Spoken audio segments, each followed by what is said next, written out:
Hello बच्चों, good morning, good evening, good afternoon. I think there is no need to introduction, लेकिन बता दे रहा हूँ। My name is Dilip Singh और मैं तुम लोग को पढ़ा रहा था फिजिक्स। तो फिजिक्स में बेटा हम लोग रेडिएशन देख रहे थे और रेडिएशन में ब्लैक बॉडी हो गया था, क्रिस्टॉफ हो गया था। आज हम लोग देखेंगे graph of energy distribution of black body।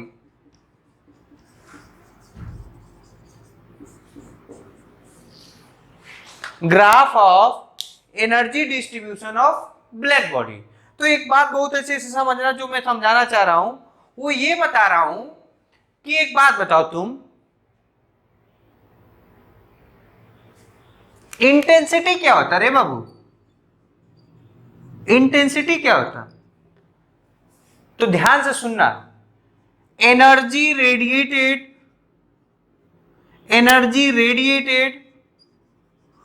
Per unit area per unit time, per unit area per unit time. कहने का मतलब इसको हिंदी में लिखो, 1 मीटर स्क्वायर एरिया से 1 सेकेंड में जितना एनर्जी रेडिएट होता है वही उस बॉडी की इंटेंसिटी होती है, वही उस बॉडी की इंटेंसिटी होती है। मैं बस ये कहना चाहता हूं, intensity is directly proportional to energy. Intensity is directly proportional to energy. Intensity is directly proportional to energy. कहने का मतलब, अगर जो मैं एनर्जी वर्सेस टी टेम्परेचर का ग्राफ बनाऊं और इंटेंसिटी वर्सेस टेम्परेचर का ग्राफ बनाऊं, दोनों ग्राफ सेम होगा। इसका कंक्लूजन ये होगा,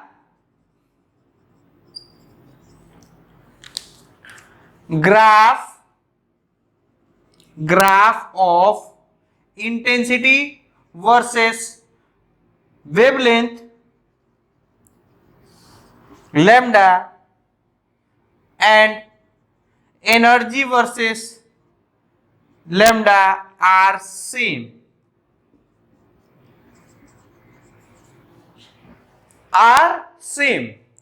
only intensity and E are interchange का मतलब, अगर जो तुमको I और टेम्परेचर का ग्राफ दिया है, आई और वेवलेंथ का ग्राफ दिया है और एनर्जी और वेवलेंथ का ग्राफ पूछेगा, तो बस आई की जगह ई कर देना है। बस मैं ये बताना चाह रहा था।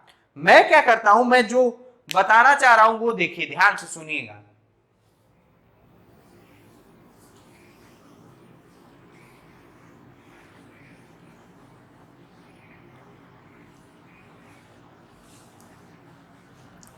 ध्यान से सुनिएगा। Black body radiation, black body radiation.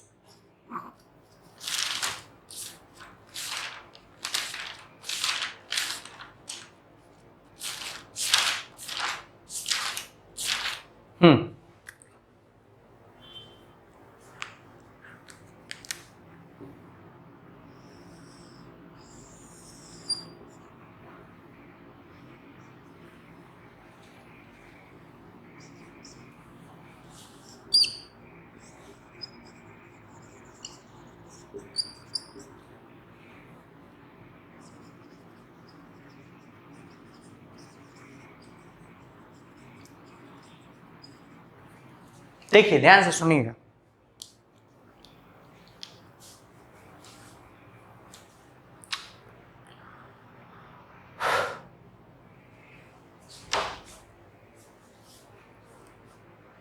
ये एक्सपेरिमेंटली पाया गया, क्या एक्सपेरिमेंटली पाया गया कि जैसे जैसे टेम्परेचर बढ़ाएंगे वैसे वैसे वेवलेंथ घटेगा, वैसे वैसे वेवलेंथ घटेगा। मैं बताना चाह रहा हूं, as E equal to hc upon lambda, it means as is directly proportional to temperature. Temperature increase, E increase, lambda decrease. Lambda decrease, lambda क्या होगा? डिक्रीज होगा, लैम्डा डिक्रीज होगा। तो ध्यान से देखना, मैं एक ग्राफ बनाने जा रहा हूं।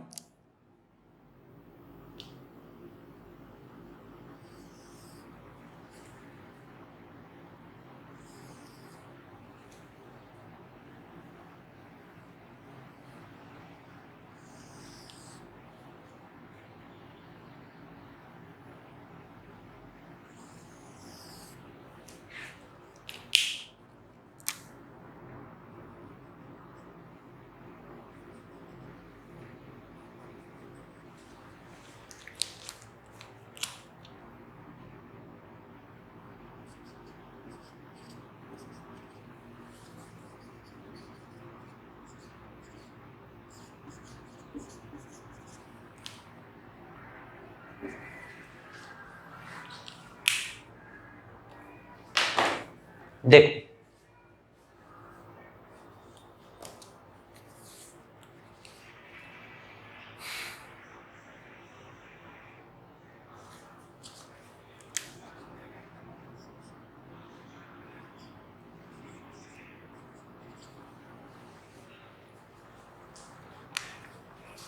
ग्राफ से क्या समझ में आ रहा है इसको देखेंगे।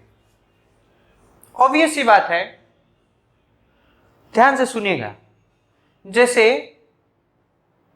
कोई बॉडी है, उसको हम लोग हीट करेंगे। क्या करेंगे? पहले ये सुनिए, पहले क्या किएगा, वो अगर जो नॉर्मल कंडीशन में होगा तो वो अगर जो टेम्परेचर सराउंडिंग का ज्यादा होगा और ऑब्जेक्ट का कम होगा तो वो सराउंडिंग से एनर्जी को एब्जॉर्ब करेगा। अच्छा, अब मैं मान लिया कि बॉडी का टेम्परेचर सराउंडिंग के टेम्परेचर से ज्यादा है, बॉडी का टेम्परेचर सराउंडिंग के टेम्परेचर से ज्यादा है। अच्छा, तो ध्यान से सुनिएगा, जैसे बॉडी का टेम्परेचर मैंने बढ़ा के किया 60 डिग्री सेल्सियस, कितना? 60 डिग्री सेल्सियस, 60 डिग्री सेल्सियस, तो कुछ अपने अंदर से एनर्जी को रेडिएट करेगा। अब वो सपोज करो लेट एग्जाम्पल में लेके एट 60 डिग्री सेल्सियस, या इसको और अच्छे से करते हैं, मान लो कर लो कितना, मान लो 1000 केल्विन है और एनर्जी रेडिएट मान लो कर रहा है, इंटेंसिटी मान लो इसकी 800 है। अब 800 के लिए हो सकता है फिर वही कहानी, क्या इंटेंसिटी या number of radiation,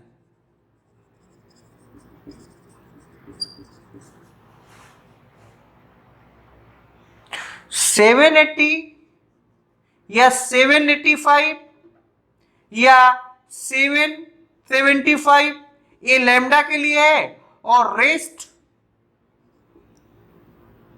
25 radiation for other lambda.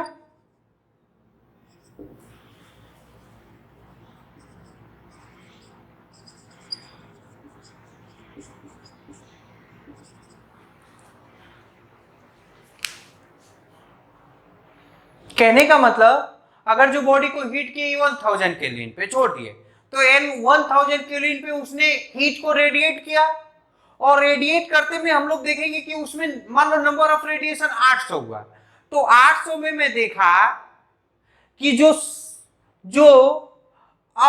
785 है वो एक पर्टिकुलर वेवलेंथ का एनर्जी रेडिएट हो रहा है, और 15 और अदर। तो मैं क्या मानूंगा कि ये जो मेजर क्वांटिटी में है, जो ये वेवलेंथ है, इसको क्या बोलूंगा? Dominant wave. इसको क्या बोलूंगा? Dominant wavelength. क्या बोलूंगा? Dominant wavelength. मतलब इन सारे चीजों में कौन सा डोमिनेट कर रहा है? ये वाला वेवलेंथ की जो एनर्जी है वो डोमिनेट कर रही है, इसीलिए इसके करेस्पॉन्डिंग जो इंटेंसिटी होगा वो क्या होगा? मैक्सिमम होगा। वो क्या हो जाएगा? मैक्सिमम होगा। ठीक है। तो जैसे जैसे टेम्परेचर बढ़ा रहा हूं, जो डोमिनेंट वेवलेंथ है वो क्या हो रहा है, शिफ्ट हो रहा है, मतलब कम होता जा रहा है। क्या होता जा रहा है, कम होता जा रहा है। क्या, अगर जो मान लो फर्स्ट माना, सेकेंड में मान लो 2000 केल्विन, मान लो 2500 केल्विन कर दिया, तो मान लो कि लैम्डा की वैल्यू, ये लैम्डा m1 मान लो, ये लैम्डा m2 मान लो, ऐसे बढ़ता गया और ये क्या होता गया, डिक्रीज करता गया। कहने का मतलब इस ग्राफ से मुझे क्या पता चला, as we increase the temperature of the body, as we increase the temperature of body, the value of dominant wavelength is change. And वो सिर्फ चेंज ही नहीं होता है, that value of dominant wavelength is goes on decreasing, goes on decreasing, goes on decreasing. मतलब अगर जो ये लिख लो, ये लिख लो,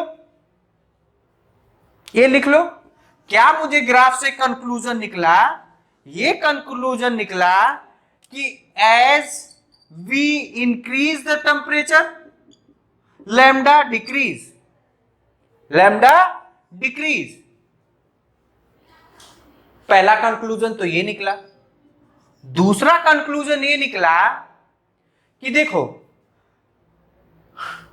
जो ये एनर्जी का डिस्ट्रीब्यूशन है वो कर्व में है, मतलब जो एनर्जी डिस्ट्रीब्यूशन है ये कांस्टेंट नहीं है, ये कांस्टेंट नहीं है। मतलब फॉर अ पर्टिकुलर टेम्परेचर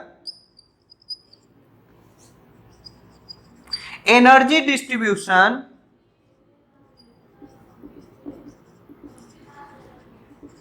या इंटेंसिटी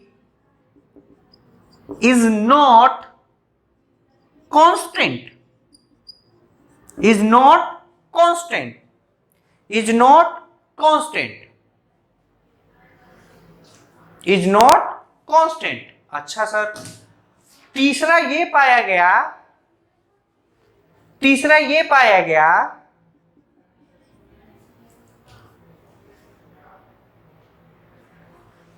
कि अगर जो टेम्परेचर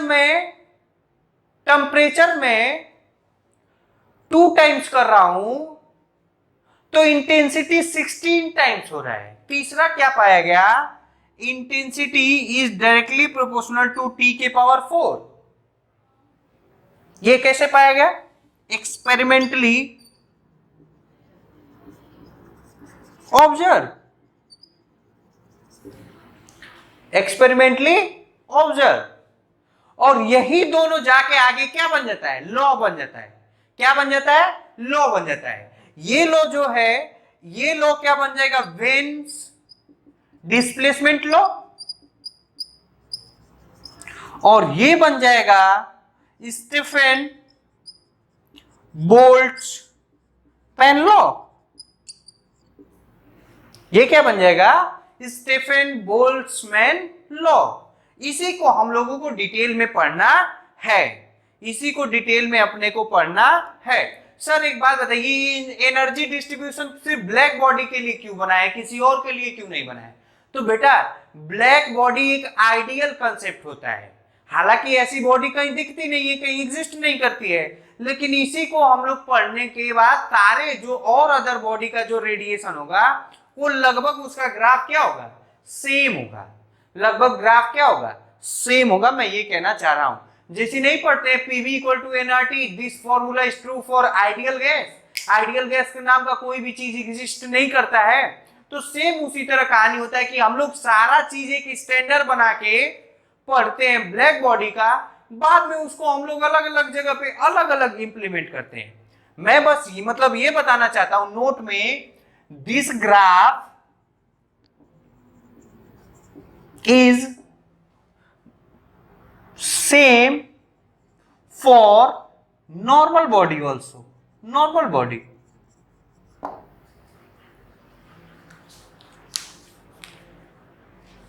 अच्छा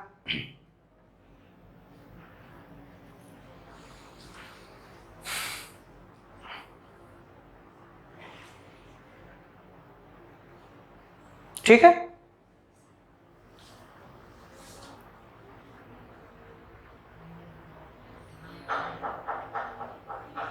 ठीक है,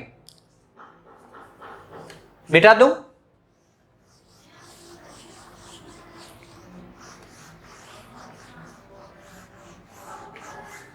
अब हम लोग इसी के कंक्लूजन ग्राफ से एक हम लोग बात पढ़ लेते हैं, क्या? Wien's displacement law. Wien's displacement law. अब वीन्स डिस्प्लेसमेंट लॉ क्या होता है, ध्यान से सुनना।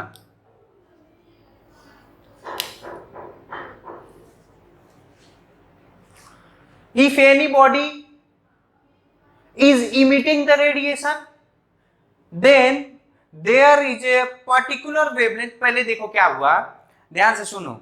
जैसे मान लो कोई बॉडी इमिट कर रही है रेडिएशन, तो पहले ये पाया गया, ध्यान से सुना, कि एक पर्टिकुलर रेंज का वेवलेंथ जो है वो बॉडी ज्यादा इमिट कर रही है। अच्छा, रेंज मतलब रेंज किया, फिर उसके बाद और डीप में स्टडी किया गया तो ये पाया गया कि एक पर्टिकुलर वेवलेंथ का एक एनर्जी है जो बॉडी ज्यादा अमाउंट में रेडिएट कर रही है, and that particular wavelength is called dominant wavelength. that particular wavelength is called dominant wavelength. And if we increase the temperature of the body, then that value of dominant wavelength goes on decreasing, and this is first observed by Wiens, and this law is called Wien displacement law. Displacement का मतलब shifting of wavelength, displacement का मतलब shifting of wavelength, shifting of wavelength. तो पहले एक statement लिख लीजिए और फिर उसके बाद हम लोग पढ़ेंगे।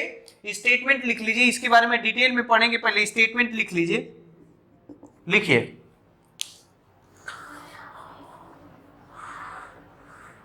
रेडिएशन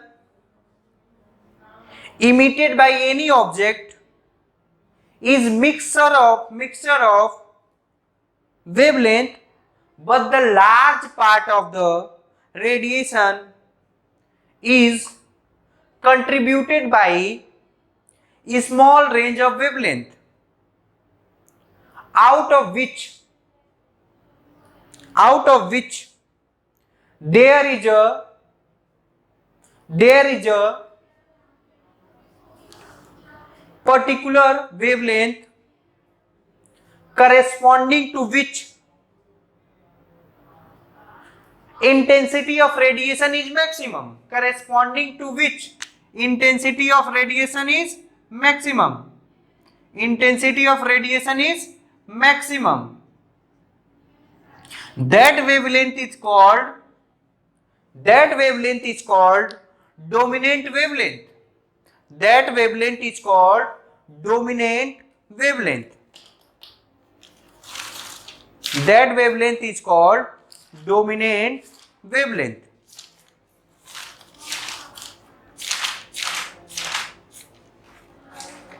अच्छा,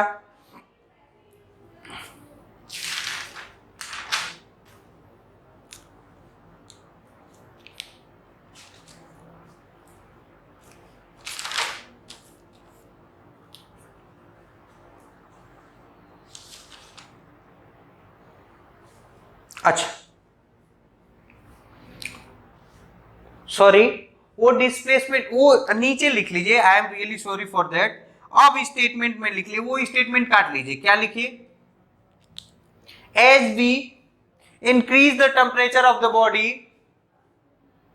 the dominant wavelength shift towards lower value,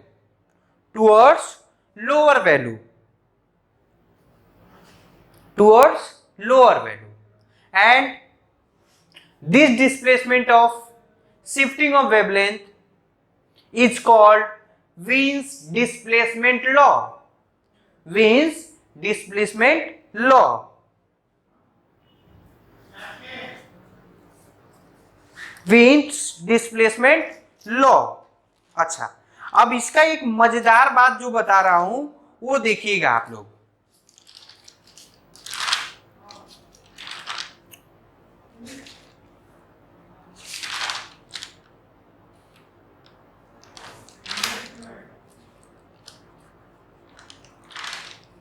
जैसे जैसे ध्यान से देखिएगा, जैसे मान लो T है, लैम्डा है ना, तो मान लो कि ये 1000 केल्विन है, तो लैम्डा कितना है, लैम्डा सपोज करो लैम्डा है 1.5 इंटू 10 के पावर -6। मान लो ये 2000 केल्विन है, तो लैम्डा इज इक्वल टू हो रहा है 1 इंटू 10 के पावर -6, 3000 केल्विन हो रहा है। तो lambda is equal to 0.5 into 10 के पावर -6। तो देखना, ध्यान से सुनना, इनका जो मल्टीप्लाई करेंगे, इसका जो मल्टीप्लाई करेंगे बेटा, ये कितना हो जाएगा, ये मान लो 1, ये 0.5, ये मान लो 100, 2000, 3000, हाँ ठीक है। तो इसका जब मल्टीप्लाई करोगे तो क्या आएगा, कांस्टेंट आएगा। क्या, लैम्डा इंटू टी, ये क्या आ रहा है, कांस्टेंट। लैम्डा इंटू टी क्या हो रहा है, कांस्टेंट। और यही क्या है, Wien's displacement law, Wien's displacement law. कहने का मतलब, अभी दिखा रहा हूं, कहने का मतलब अगर जो lambda is directly proportional to temperature, inversely proportional to temperature, then lambda M into T या lambda M is equal to B upon T, lambda M T is equal to B, where B is universal Wien's constant, Wien's constant. इसकी value कितनी होती है, 2.8 इंटू 10 के power -3 metre kelvin, metre kelvin. इसका dimension formula क्या होगा, ये हो जाएगा L K, खैर वो सब नहीं। अच्छा, या इसको ऐसे भी लिख सकते हैं, 0.288 सेंटीमीटर, 0.288 सेंटीमीटर, 0.288 सेंटीमीटर पर केल्विन। अच्छा ठीक है,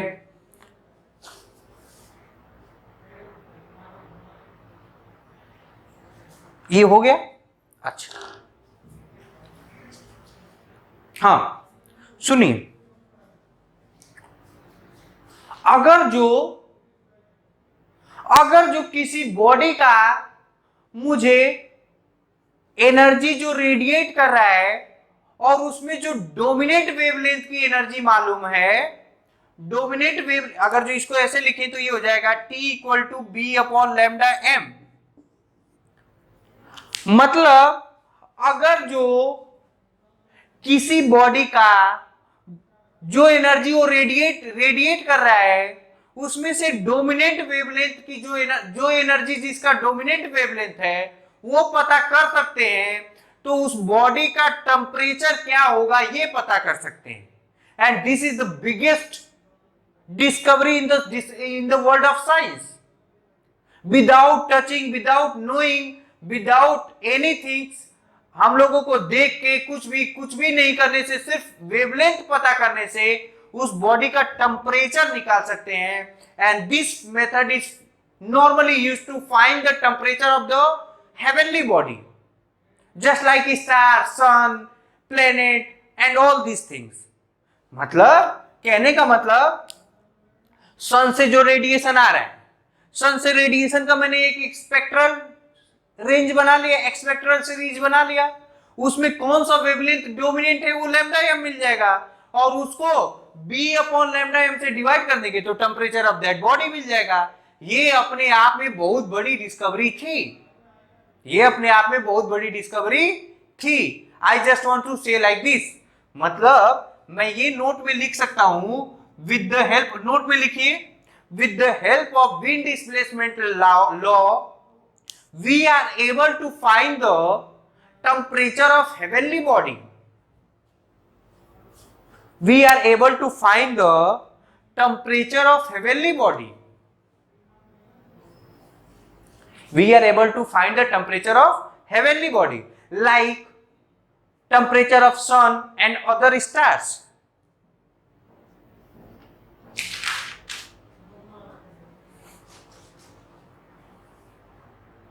ठीक है, अच्छा ये यूनिवर्सल कांस्टेंट है, मतलब इस value does not change, it's value does not change with environmental condition, just like G, universal gravitational constant. अच्छा, कोई दिक्कत? तो देखिए ध्यान से सुनिएगा, तो मैं अपन लोगों ने क्या सीखा, lambda M is directly proportional to T, lambda M is directly proportional to T. अब देखना, ध्यान से सुनना, प्रूफ, जनरल लाइफ प्रूफ बता रहा हूं, जनरल लाइफ प्रूफ। देखो, अगर जो एक आयरन का रॉड है, आयरन का रॉड है, और विबग्योर जानते हो,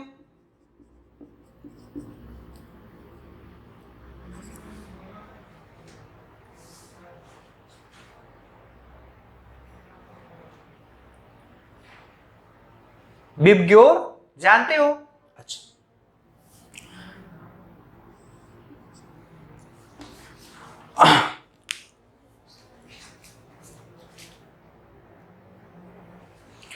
सॉरी, क्या जानते हैं? विबग्योर जानते हैं? रेड का मैक्सिमम वेवलेंथ होता है रे बाबू, और इसका सबसे स्मॉलेस्ट, मतलब यहां से लैम्डा क्या रहे, लैम्डा डिक्रीज हो रहा है। अब देखना, ध्यान से सुनना, आयरन है, क्या है? आयरन है। पहले मान लो ब्लैक दिखेगा, उसका जैसे टेम्परेचर बढ़ाएंगे तो एनर्जी को रेडिएट करेगा, एनर्जी को क्या करेगा? रेडिएट करेगा। तो रेडिएट करेगा तो temperature is inversely proportional to wavelength. जब टेम्परेचर कम होगा तो वेवलेंथ क्या होगा? ज्यादा होगा। इसीलिए जब टेम्परेचर कम होता है, normal temperature 100 degree 200 degree Celsius होता है, तो आयरन पहले कौन सा दिखता है कलर? रेड। कौन दिखता है? रेड। फिर उसके बाद जैसे ही टेम्परेचर बढ़ाएंगे तो टेम्परेचर बढ़ाने पे वेवलेंथ क्या हो जाएगा? कम हो जाएगा। और जब वेवलेंथ कम हो जाएगा तो फिर कैसा दिखने लगेगा? येलो। ऑफ कोर्स दिखता भी है आपको, आप पता नहीं आपको कितना आइडिया है, लेकिन आप अगर जो कहीं भी फर्नेस में जाके देखेंगे तो वो दिखता है। पहले जो आयरन का कलर होता है वो रेड होता, फिर ऑरेंज होता, फिर उसके बाद ग्रीन होता, उसके बाद ग्रीन होता। तो पहले मान लो टेम्परेचर लिया, कम टेम्परेचर, मैक्सिमम वेवलेंथ। फिर जैसे जैसे टेम्परेचर इंक्रीज करेंगे वैसे वैसे लैम्डा बढ़ेगा, और लैम्डा बढ़ता जाएगा तो कलर क्या होता जाएगा? चेंज होता जाएगा। बाद में एक ऐसा कंडीशन आ जाएगा जब टेम्परेचर बहुत बहुत बहुत ज्यादा हो जाएगा तो वो जो आयरन का बार है जो कास्टिंग के दौरान होती है वो व्हाइट दिखने लगेगा, क्योंकि उस समय वो all the type of radiation को इमिट करना पड़ेगा। कहने का मतलब नोट में, एज टेम्परेचर इंक्रीज, जब टेम्परेचर इंक्रीज करेगा wavelength decrease, hence rod first appear red, फिर येलो, फिर green and last white, last white colour. ये जनरल मतलब हम लोगों को फील आती है, ये वेन डिस्प्लेसमेंट लॉ है। अच्छा, लेंथ को और टेम्परेचर को, लेंथ को और टेम्परेचर को रिलेट करता हुआ, लेंथ को और टेम्परेचर को रिलेट करता हुआ सिर्फ यही लॉ है। मतलब कहने का मतलब, अगर जो तुम्हारे जीवन काल में लेंथ को, वेवलेंथ को और टेम्परेचर को रिलेट करता हुआ कोई क्वेश्चन आए, तो तुम समझ लेना कि कहीं ये वेन डिस्प्लेसमेंट लॉ से तो नहीं हो रहा है। एक्चुअली हम लोग ढेर सारा लॉ पढ़ लेते हैं थर्मोमेट्री में या थर्मल फिजिक्स में, तो उसमें ये लॉ लगभग भूल जाता है, लेकिन ये भूलना नहीं चाहिए, भूलना नहीं चाहिए। आई जस्ट वांट टू से लाइक दिस, इट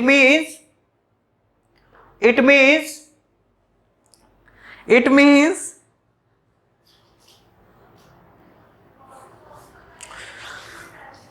तो ये मैं बताना चाह रहा था, सॉरी टू डिस्टर्ब यू, थोड़ा बहुत काम आ गया, तो ये कहानी है। अच्छा, अब कंक्लूजन कुछ और पढ़ लेंगे, अभी एक दो क्वेश्चन करवाएंगे तो और फील होगा कि how we are able to calculate the temperature of the sun and so on. अब थोड़ा सा कुछ और देखते हैं। Lambda M T is equal to B, graph, अगर जो लैम्डा एम और टेम्परेचर का ग्राफ बनाऊंगा तो कैसा ग्राफ बनेगा? Lambda M is equal to B upon T, मतलब two quantity are inversely proportional to each other. जब ऐसा होता है तो ग्राफ रेक्टेंगुलर हाइपरबोला बनता है, ग्राफ रेक्टेंगुलर हाइपरबोला बनता है। एक बार कंफर्म कर लूं, हाँ ग्राफ तो बनेगा, लेकिन कहां कौन सा होगा ये दिखाना चाह रहा हूं मैं।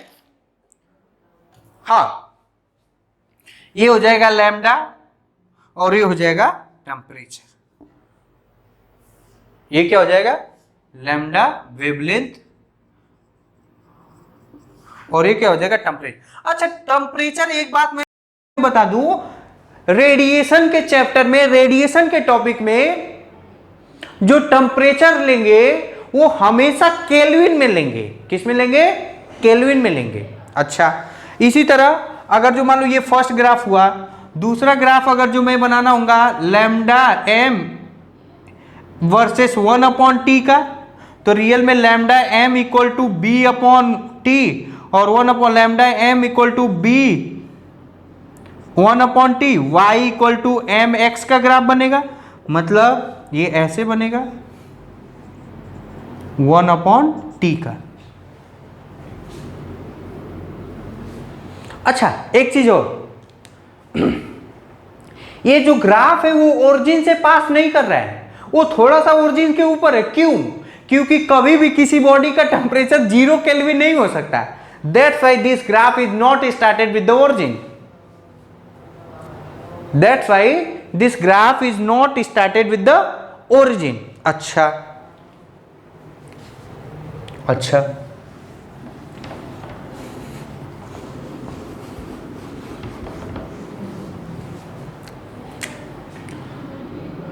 lambda m t is equal to b. It means L1 T1 is equal to lambda 1 lambda 2 T2 lambda 3 T3। ये क्या हो जाएगा? कांस्टेंट हो जाएगा। क्या हो जाएगा? कांस्टेंट हो जाएगा। क्या हो जाएगा? कांस्टेंट हो जाएगा। कोई दिक्कत? अच्छा, अब इसी पे कई बार कई क्वेश्चन आए हैं, कई बार कई क्वेश्चन आए हैं, तो उस क्वेश्चन को देख लेते हैं। जैसे जेईई मेंस 2002 में एक क्वेश्चन आया था ऐसे। अच्छा एक बात है, क्या ग्राफ हमेशा, ये ग्राफ हमेशा ऐसा बने कोई जरूरी नहीं है,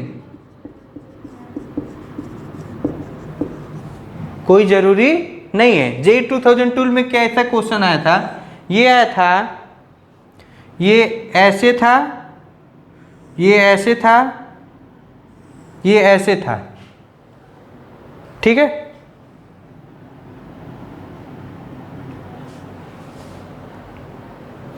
और सॉरी, ये ऐसे था, और ये T1, ये T3 था, ये T2 था, ये λ2, λ3, λ1। और क्वेश्चन पूछा था find the ascending order of wavelength if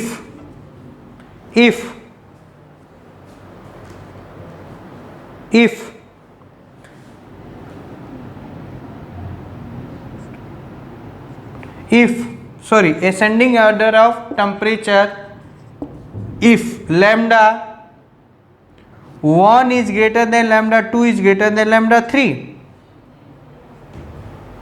तो ऑब्वियस सी बात है, आंसर में क्या हो जाएगा, ये इनवर्सली प्रोपोर्शनल होता है, तो T3 is greater than T2 is greater than T1।